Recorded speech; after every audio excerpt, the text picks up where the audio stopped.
তুলে দুটি হাত তোমারি সৃষ্টির দেব দুটি ভাত কবুল করো খোদা মোর মোনাজাত আমি সুলাইমান করব দাওয়াত ওগো আল্লাহ আহাদ আমি তুলে দুটি হাত তোমারি সৃষ্টির দেব দুটি ভাত আল্লাহ তোমার সৃষ্টি জীবদের দুটো খেতে দেব আল্লাহ বলছে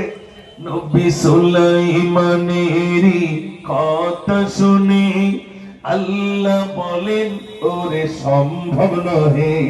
তুই খেতে দিতে পারবে না নবী সুলাইমান বলছে আল্লাহ পারবো না 70টা উট সিন্ধুকের চাবি বয়ে নিয়ে যায় আমি খেতে দিতে পারবো না আল্লাহ ভাই একদিন দিতে হবে না হয় রাতের বেলা নইলে দিন দুপুর বেলা দু সাজের এক সাজের আল্লাহ এবার বলছে অনুমতি সুলাইমান তোমায় দিলাম খানা পাকাও তুমি যাবে মেহমান সমুদ্রের পাশে বিরাট ময়দান তপ্তে উড়িতেছে নবী সুলাইমান তপ্তে ভাসছে রান্না বান্না কেমন হচ্ছে না হচ্ছে নবী সুলাইমান আলাইহিস সালাম রান্না করবেন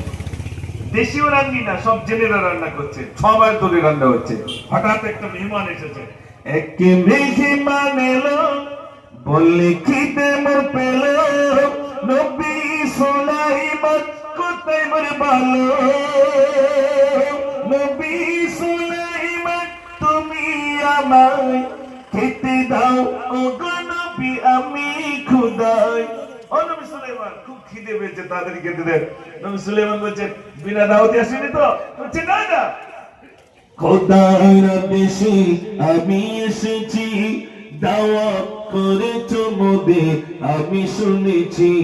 সবার আগে গো খেতে দাও আমায়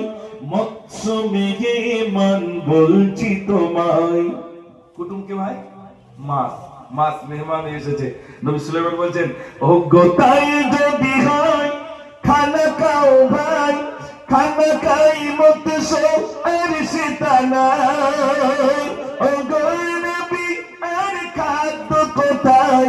খেয়ে ফেলিলাম আমি একলা কমাই জোরে বলো না সুবহানাল্লাহ 6 মাসের রান্না একই গালে খেয়ে নবী সুলাইমানকে ছাড় দেন নবী সুলাইমান সর্বনাশ 6 মাসের রান্না একটা কুটুম একই গালে খেলো কুটুমটাকে ডেকে এবার নবী সুলাইমান জিজ্ঞেস করছে চলো বলো আশা ছিল মনে খাবে গো সবাই কেমন খেলে মৎস্য বলিবে আমায়